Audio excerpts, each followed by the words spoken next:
November 17, 2012. The village of Costa Azul, Chiapas, Mexico. It is a place where the jungle meets the sea, and the air smells of salt, diesel, and rotting fish. Here, men live by the panga, a 25-foot fiberglass boat that is as flimsy as a toy and as tough as a coffin. The men who pilot these boats are called tiburoneos, shark hunters. They are a special breed.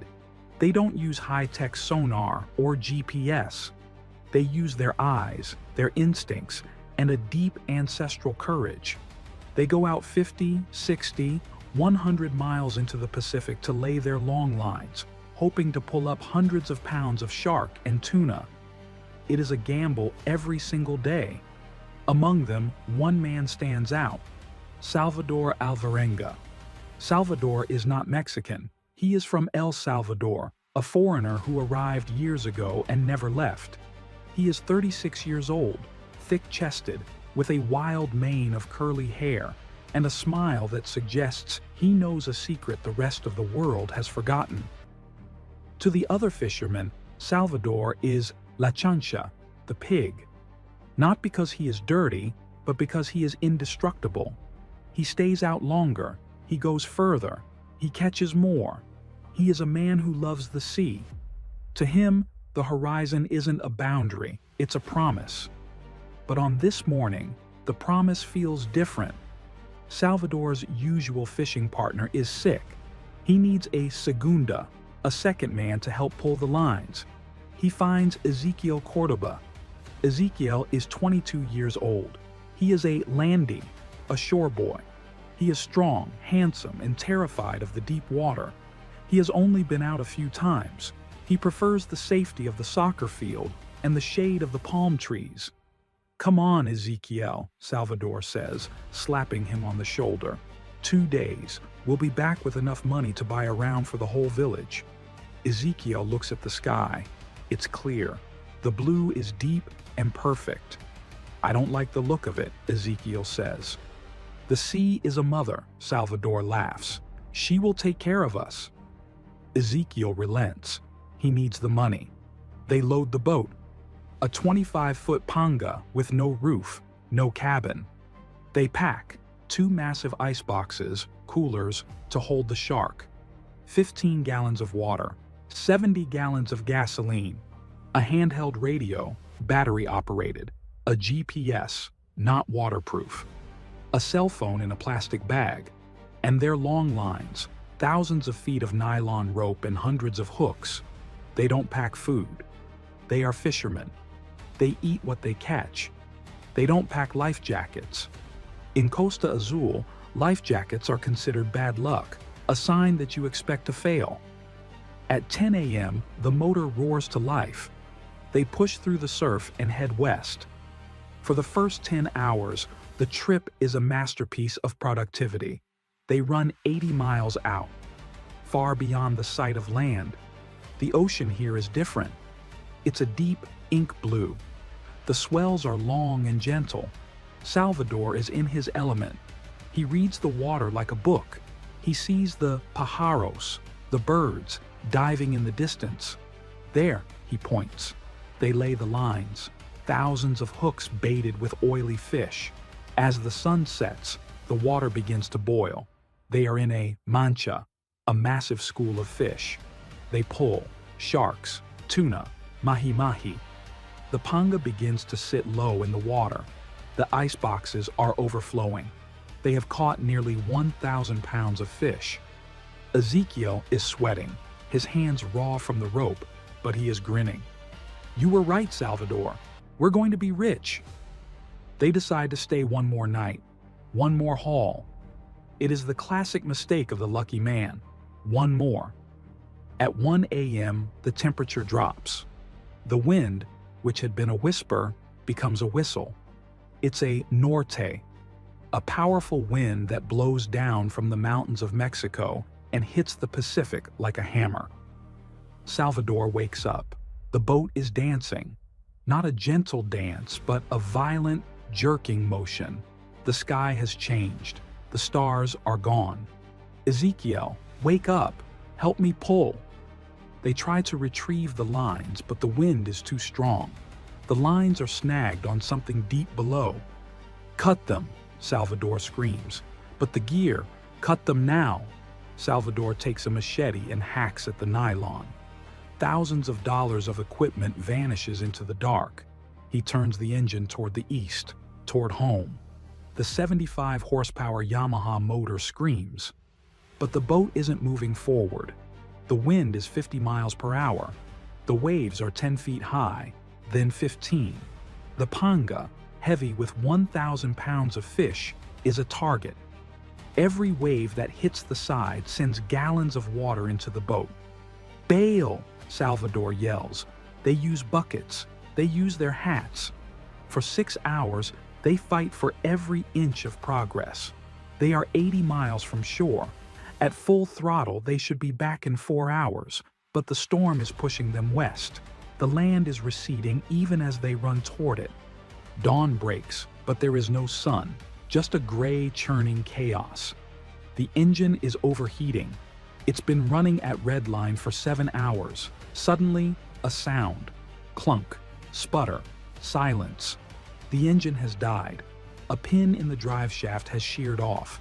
The panga is now a piece of driftwood. Salvador grabs the radio. Costa Azul, Costa Azul. This is Alvarenga. We are 50 miles out. The engine is dead. We are drifting west. Through the static, a voice. It's Willie, their boss on the shore. Salvador, we hear you. Give us your coordinates. Salvador looks at the GPS. The screen is flickering. Salt water has gotten inside. 14 degrees north, 93 degrees. The radio dies. The batteries are soaked. Salvador grabs the cell phone. He tries to dial. No signal. He holds the phone high, reaching for a ghost of a connection. A wave hits the boat. The phone slips from his hand and vanishes into the bilge water. They are alone. The boat is sinking, not from a hole, but from the weight of the water and the fish. Salvador looks at the ice boxes. $3,000 worth of fresh catch. Their entire payday. He looks at Ezekiel. The boy is catatonic, huddled in the corner of the boat, crying. Help me, Ezekiel. We have to lighten the boat. No, the fish. We need the money. Salvador doesn't listen. He begins to throw the sharks overboard. One by one, the massive silver bodies slide back into the deep. Next goes the extra ice, then the extra tackle. Finally, he looks at the engine. It's a 300-pound anchor now. He takes his tools and unscrews the bolts. He and Ezekiel heave together. The motor splashes into the sea. The panga rises. It floats higher. It is more stable. But it has no soul. It has no direction. Salvador sits on the floor of the boat. He looks at the horizon. He knows the currents of the Pacific. He knows that if the wind doesn't change in the next 12 hours, they are leaving the coastal currents. They are entering the Great North Equatorial Current, a conveyor belt of water that leads to only one place, thousands of miles of empty blue. Don't worry, Salvador says to the sobbing boy. They will find us by tomorrow. He is lying. And for the first time in his life, Salvador Alvarenga is afraid of the sea. Night 3. The storm has blown itself out, leaving a haunting, oily calm. Salvador and Ezekiel stand on the seats of the panga, staring east. They are looking for the light of the lighthouse at Paradon. They are looking for the glow of the coastal towns. But the horizon is a solid, impenetrable black. The north wind has done its work. It has pushed them nearly 150 miles offshore. They are coming, right? Ezekiel asks. His voice is thin, cracked from crying. The planes, Salvador says. The government has planes. They will see the white boat against the blue water. They spend the day scanning the sky. They see a speck, a distant drone of an engine. Salvador stands and waves his yellow rain jacket. He screams until his throat bleeds. The plane is a search and rescue craft from the Mexican Navy. It passes 5 miles to the north. It does not turn. It does not dip its wings. It continues its grid pattern, searching the area where they should have been, not where they are. As the sound of the engine fades, a heavy, crushing silence settles over the boat. The trip is no longer a journey home. It is now a drift into the unknown. Day 7. The water they brought is gone. The 15 gallons lasted a week because Salvador rationed it. But the tropical sun is a thief. It steals moisture through the skin, through the breath. They are surrounded by millions of square miles of water, and they are dying of thirst. Ezekiel's tongue has swollen. His lips are split and blackened. "Drink the sea," Ezekiel whispers, reaching over the side. Salvador grabs his arm. "No, if you drink the salt, you die faster. Your mind will break." Salvador looks at the bottom of the boat. It is clean, empty. He looks at the horizon. A turtle, a Pacific green sea turtle, floating lazily on the surface. Salvador doesn't hesitate. He dives into the water. In his weakened state, it is a risk, but he is a shark hunter. He swims behind the turtle and flips it over. He drags the 50-pound reptile into the boat. They have no water, but the turtle has blood. Salvador uses his knife to cut the neck. He catches the warm, thick, salty fluid in a plastic cup. "Drink," he tells Ezekiel. The boy recoils. "It's warm. It's disgusting." "It is life," Salvador says. He drinks first. It tastes of iron and salt, but it is liquid. Ezekiel drinks. It is their first victory. Day 14. The thirst has become a physical pain, a fire in the throat. Then, the sky darkens. Not a storm, but a tropical squall. Salvador springs into action. He cleans the blood and fish scales from the bottom of the boat. He lines up the empty oil jugs. The rain begins. It is a deluge. They stand with their mouths open, tongues out, soaking in the fresh water. They fill every container they have. For the first time in 2 weeks, the panic recedes. With water, they can think. With water, they can plan. But the water brings a new clarity to their situation. Salvador looks at the stars at night. He knows the constellations. He sees the North Star sinking lower on the horizon. They are moving south and west. They are moving away from the Americas. He estimates they are drifting at 2 miles per hour. In a week, that is 300 miles. In a month, 1,200. He realizes they are no longer in a rescue zone. They are in the deep Pacific. The hunger is the next enemy. They have no fishing poles, no bait. Salvador becomes a scavenger. He notices that the panga has become a floating reef. Small fish, triggerfish, and mahi-mahi gather in the shade beneath the boat. He leans over the side, his arms submerged up to the elbows. He stays perfectly still for hours.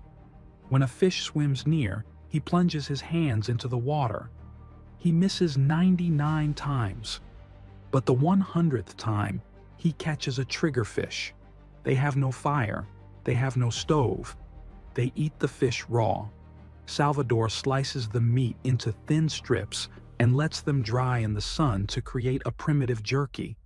They eat the eyes for fluid. They eat the liver for vitamins. They eat the brain. Ezekiel struggles. He is a boy of the land. He misses tortillas. He misses beans. "Imagine it is steak," Salvador says, chewing on a raw fish tail. "It doesn't taste like steak," Ezekiel sobs. "It tastes like death." The panga is 25 feet long. For 2 men, it is a tiny stage for a grand drama. Ezekiel begins to hallucinate. He talks to his mother. He asks her to pass the salt. Salvador realizes he must be the anchor. He creates a schedule. Morning, clean the boat. Midday, Hide under the overturned icebox to avoid the sun.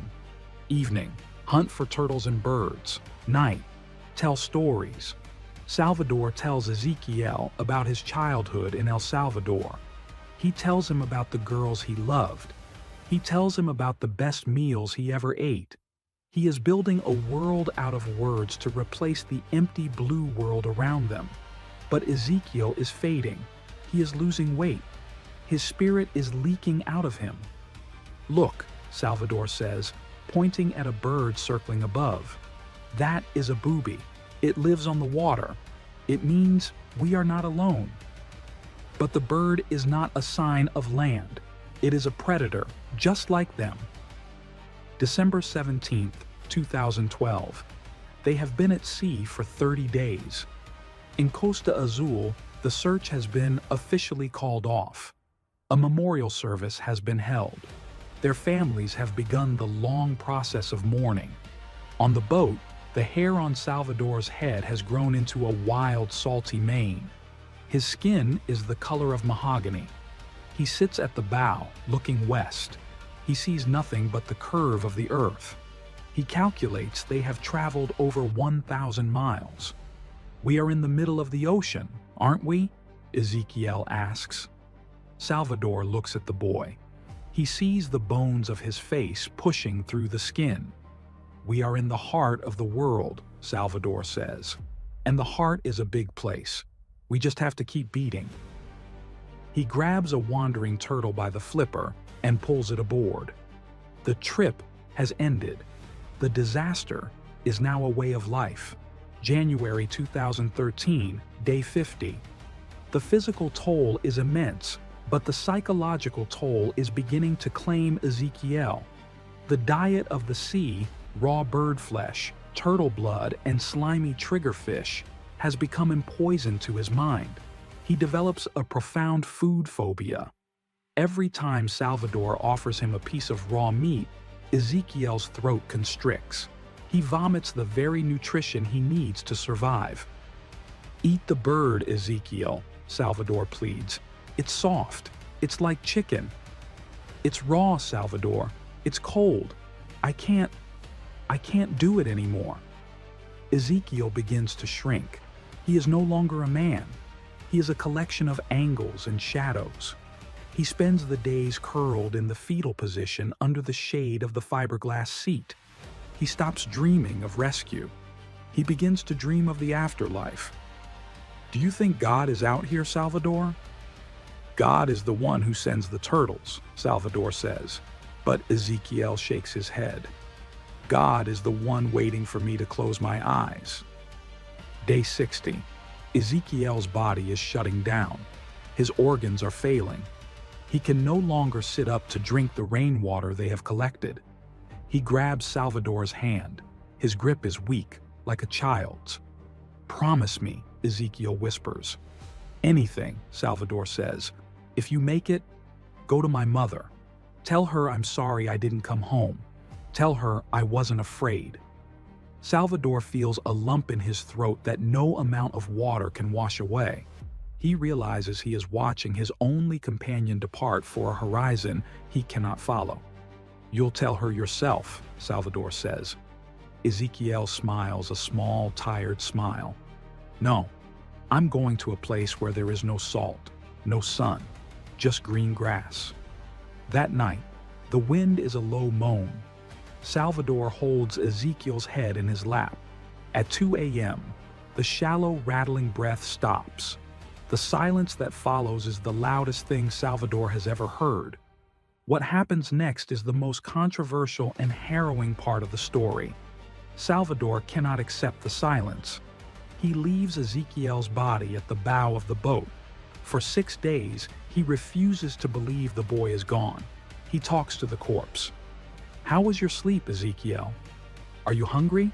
I caught a bird." He answers for the boy. He creates a dialogue to keep the madness of total isolation at bay. "Are you okay, Ezekiel?"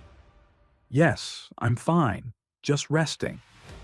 On the 6th day, the reality of the tropical sun and the physical decay of the body can no longer be ignored. Salvador looks at the remains of his friend and realizes that he is talking to a shell. He realizes that if he keeps the body, he will lose his mind. He says a final prayer. He strips Ezekiel of his clothes to use as rags. Then, he slides the body into the blue. He watches until the last trace of the boy vanishes into the depths. Now, Salvador Alvarenga is truly alone. With no one to talk to, the Pacific becomes a hall of mirrors. Salvador begins to see things that aren't there. He looks at the horizon and sees the skyline of a great city. He sees lights, cars, people walking. He hears music. He realizes his brain is trying to save him by creating a world to inhabit. He fights it. He creates a mental map. He imagines he is walking through his hometown. He counts the steps to the bakery. He smells the fresh bread. He talks to the shopkeeper. He spends hours decorating his imaginary house. Survival, he later said, is about occupying the mind so the body doesn't notice it is dying. He becomes a master hunter. He no longer misses with his hands. He can sense the vibration of a fish near the boat before he sees it. He is becoming a creature of the panga. As he drifts further west, he enters the Great Pacific Garbage Patch. He begins to find treasures in the water. He finds plastic bottles. He finds a discarded light bulb. He finds a torn piece of a shipping crate. Each piece of trash is a link to the world of men. He finds a plastic bag with a picture of a cartoon character on it. He stares at it for days, memorizing the colors. He finds a shoe, a single waterlogged sneaker. He puts it on. It doesn't fit, but it makes him feel human. It reminds him that somewhere people wear shoes and walk on pavement. He uses the plastic bottles to expand his water storage. He becomes a master of the squall, catching every drop of rain.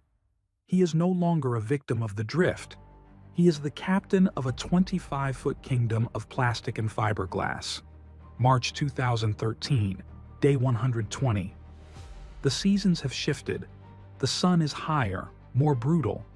Salvador's skin has become like leather. His hair is a matted, sun-bleached nest. He has lost track of time, but he keeps a tally of the moons. He looks at the panga. It is covered in bird droppings and salt. He realizes that he has traveled further than any man in a boat this size. He is thousands of miles from Mexico.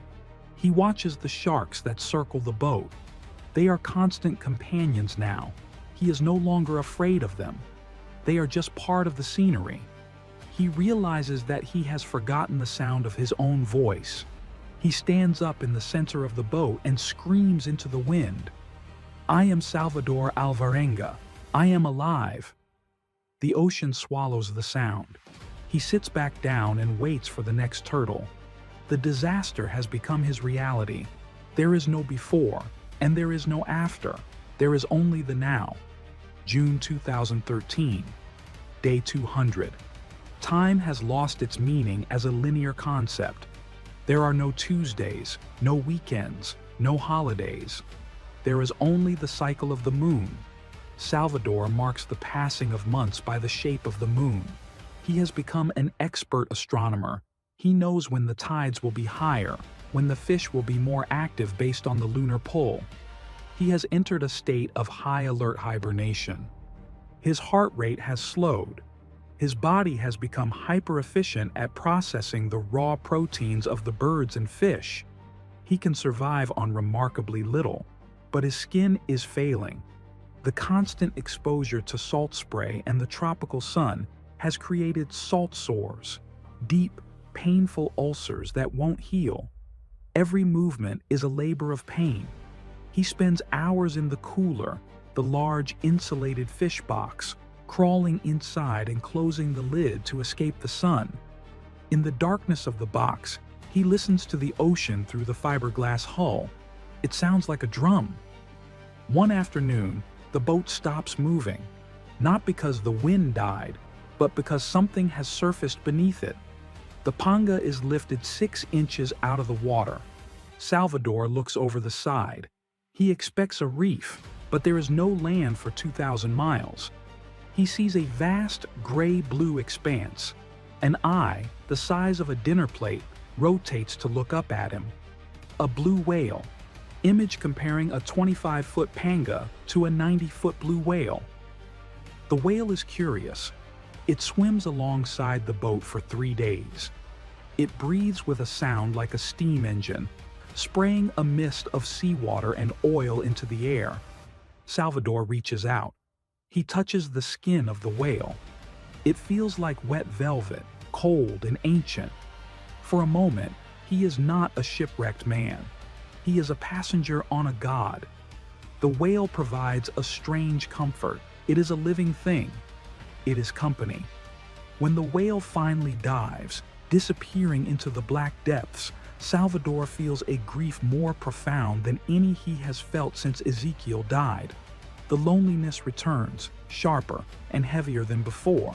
Salvador has become a predator so skilled he no longer needs a knife to kill. He has turned the panga into a trap for seabirds. He lays perfectly still, covered in a tarp, leaving only his hands exposed. When a booby or a frigate bird lands on the edge of the boat, he strikes with the speed of a snake. He has learned to eat them warm. He drinks the blood immediately to get the nutrients before they oxidize. He has learned which parts of the bird are poisonous and which are rich in fat. He has hundreds of bird skulls lined up along the gunwale of the boat. They are his trophies, his silent army. He begins to give them names. He assigns them personalities. He is the king of the birds, but he is a king with no subjects who can speak back. August 2013, day 260. The norte that blew him out to sea was a child compared to the storms of the Central Pacific. He enters a region of massive squalls. The sky turns a bruised, electric purple.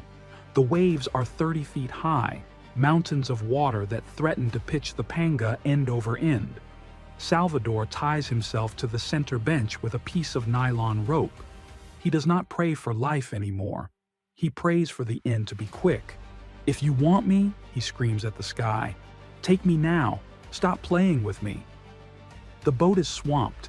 He bails for 10 hours straight, his muscles screaming, his hands bleeding. When the storm passes, he is left in a state of total collapse.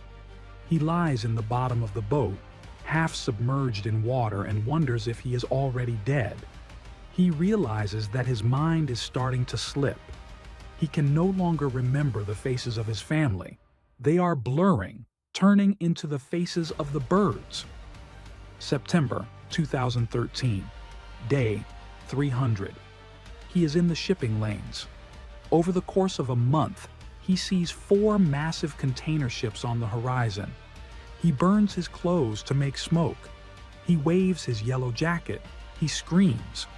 The ships are so large and their bridges so high that a 25-foot white boat is invisible to them. They pass by, indifferent giants of steel, carrying the commerce of a world that has forgotten he exists. One ship passes within half a mile. He can see the containers stacked like Lego bricks. He can see the radar dish spinning. He waits for the turn, the rescue. The ship continues on its straight, relentless path. This is the lowest point. To see salvation and have it pass you by is worse than seeing nothing at all. He sits in the bottom of the boat and picks up a bird bone. He begins to sharpen it against the fiberglass. He is no longer waiting to be saved. He is waiting to see how long a man can last before he turns into salt. November 17th, 2013. Day 365. 1 year since he left Costa Azul. In Mexico, his daughter has turned another year older. His parents have accepted his death. On the boat, Salvador celebrates. He catches a large mahi-mahi. He eats the best parts. He drinks an extra cup of rainwater. He looks at himself in the reflection of a calm pool of water in the bilge. He sees a man of 37 who looks 60. His beard is a foot long. His eyes are recessed deep into his skull. He is a survivor. He is a miracle, but he is tired. "One more year," he whispers to the empty air. "If I don't see land in one more year, I will walk into the water." He doesn't know it, but the current has shifted. The North Equatorial Current is pushing him toward a tiny cluster of emeralds in the middle of the blue. The Marshall Islands are waiting. January 29, 2014. Day 437. The ocean is no longer an empty blue. Salvador notices land signs that he hasn't seen in over a year. The water has changed from a deep, bottomless ink to a vibrant, lighter teal. There are more birds, not just the ocean wanderers, but small land birds. He sees a branch floating in the water, a real piece of wood with green leaves still attached. He is afraid to hope. He has seen ghost islands in his hallucinations before. He has seen mountain ranges made of clouds that dissolved as he drifted toward them. But then he sees it, a solid, dark line on the horizon. It doesn't move with the wind. It doesn't change shape. It is a row of coconut palms, rising out of the sea like a mirage. The Ibn Atoll, the southernmost tip of the Marshall Islands. He is 6,000 miles from Mexico. He has crossed the widest part of the largest ocean on Earth in a 25-foot open boat. The island is surrounded by a jagged coral reef. The waves are breaking with immense power against the sharp limestone. For the panga, this is the final danger. If the boat is smashed against the reef, Salvador, in his weakened state, will be shredded by the coral. He has no engine, no oars. He is at the mercy of the surf. A massive wave catches the stern of the boat. It lifts the panga, carrying it like a piece of foam. Crunch. The fiberglass hull hits the reef. The boat is tossed into the shallow, calm lagoon on the other side. Salvador falls over the side. His legs touch the bottom. Sand. He tries to stand, but his muscles have forgotten how to support his weight. He has been sitting or lying down for 438 days. He crawls. He drags his body through the shallow water until he reaches the dry sand. He grabs a handful of it. He presses his face into the grit. "Land," he whispers. "Land, land, land." Ibn Atoll is sparsely populated. Salvador has landed near a small house owned by a local couple, Amy Libukmeto and Emmy Libukmeto. They are outside hanging laundry when they see a creature emerge from the jungle. Salvador is naked, except for a tattered piece of plastic. His hair is a matted crown. His beard reaches his chest. He is carrying a rusted knife. He looks like a spirit from the old legends. Amy and Emmy are terrified. They don't speak Spanish. Salvador doesn't speak Marshallese or English. Salvador gestures to his stomach. He makes a drinking motion. He draws a boat in the sand. He points to the horizon. The couple realizes this is not a monster. This is a man. They take him to their home. They give him a pair of shorts. They give him a bowl of water. Salvador drinks. It is not rainwater caught in a plastic bottle. It is cool, sweet water from a well. He weeps into the bowl. Amy brings him a plate of food. It is the most beautiful thing Salvador has ever seen. Papaya, coconut, a small piece of cooked fish. He takes a bite of the papaya. The sweetness is overwhelming. After 14 months of raw, salty protein, his taste buds are in shock. He eats slowly, his body trembling. The local authorities are notified via radio. The news begins to ripple out from the tiny atoll. A man has washed up. He says he came from Mexico. Impossible, the dispatchers say. Mexico is on the other side of the world. But the boat is there. The panga, with the Mexican registration numbers. The boat filled with bird bones and turtle shells. The miracle is undeniable. Within 48 hours, the quiet life of Ibn Atoll is shattered.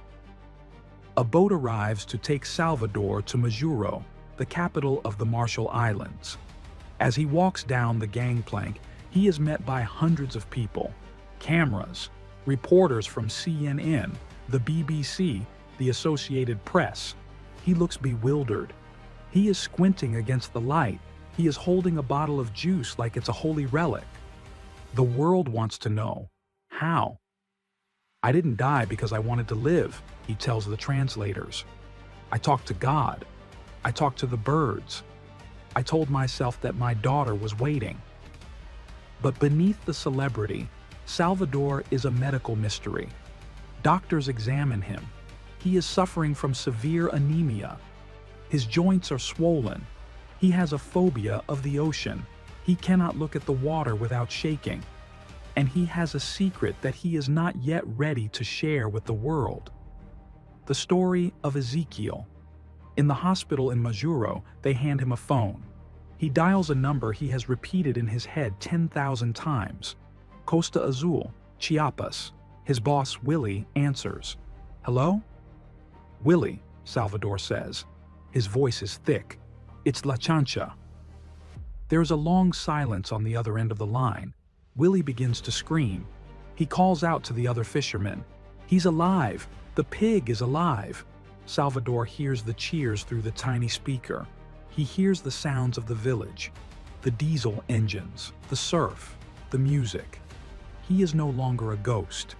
He has been pulled back from the blue desert. But as the joy washes over him, he looks at the empty chair next to his bed. He remembers his promise. The rescue is complete, but the aftermath is just beginning. As Salvador recovers in a hospital bed, the world's awe begins to curdle into suspicion. How could a man look so healthy after 14 months at sea? The columnists ask. Scientists calculate the drift. They look at the currents and the wind. Some claim the math doesn't add up, that he should have landed further north or further south. Rumors circulate. Was he a drug runner?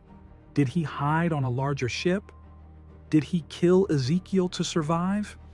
Salvador is subjected to a polygraph test. He is interviewed by oceanographers, psychologists, and survival experts. The verdict is unanimous. The man is telling the truth. His health is a mirage of edema. His body is swollen with fluid and salt. His muscles are wasted, his organs are scarred by malnutrition, and his skin is riddled with parasites from the raw birds. The skeptics are silenced by the physical evidence, but Salvador remains haunted. The world treats him like a hero, but he feels like a man who left his soul in the water. February 2014, El Salvador International Airport. Salvador arrives in his home country. He is in a wheelchair, surrounded by a phalanx of security and family members he hasn't seen in years. He sees his daughter, Fatima. When he left for Mexico years ago, she was a small child. Now she is a young woman. They embrace. Salvador weeps, his face buried in her hair. I saw you every night, he whispers. I saw your face in the moon. He is taken back to his family home, a small house in the countryside. But he cannot sleep. The bed is too soft. The house is too quiet. He misses the rhythmic rocking of the panga. He misses the sound of the wind. He realizes that 438 days of isolation have rewired his brain. He is a stranger in his own life. There is one final task, the weight that has stayed with him since day 60. Salvador travels to a small, dusty village in Mexico to find the family of Ezequiel Córdoba. He meets Ezequiel's mother. She is a woman of deep faith and deeper grief. She looks at Salvador, the man who lived while her son died, with a mixture of love and agony. Salvador sits with her for hours. He tells her the truth. He tells her that Ezequiel didn't suffer. He tells her that he was brave. He tells her about the green grass Ezequiel saw in his final dreams. He hands her the few belongings he saved. He wanted you to know he loved you, Salvador says. The mother embraces him. The disaster within the family begins its long, slow process of healing. Salvador has fulfilled his promise. He has brought the boy home in the only way he could, through his words. Salvador Alvarenga eventually writes a book, 438 Days. He goes on speaking tours. He becomes a symbol of human resilience. But the sea never truly lets go. He still has nightmares. He still cannot eat fish. He still feels the salt on his skin when the humidity rises. He has become a philosopher of the void. He tells people that the greatest lesson of the Pacific was not about how to catch a bird or drink turtle blood. The secret, he says, is that we are all drifting. We are all in a boat, far from shore, waiting for the wind to change. The only thing that matters is who you talk to in the dark, and that you never, ever stop bailing. The Pacific is the largest feature on our planet. It is a blue desert, vast enough to swallow empires. In 2012, it tried to swallow Salvador Alvarenga. It took his engine. It took his friend. It took 14 months of his life. But it could not take his will. He is a testament to the fact that the human spirit is the strongest substance in the universe. It can be stretched across 6,000 miles of ocean and not snap. Salvador doesn't look at the ocean much anymore. He prefers the mountains. He prefers the solid earth beneath his feet. But sometimes, on a clear night, he looks at the moon. He remembers the Panga. He remembers Ezekiel. And he realizes that he didn't just defeat the Pacific. He became part of it.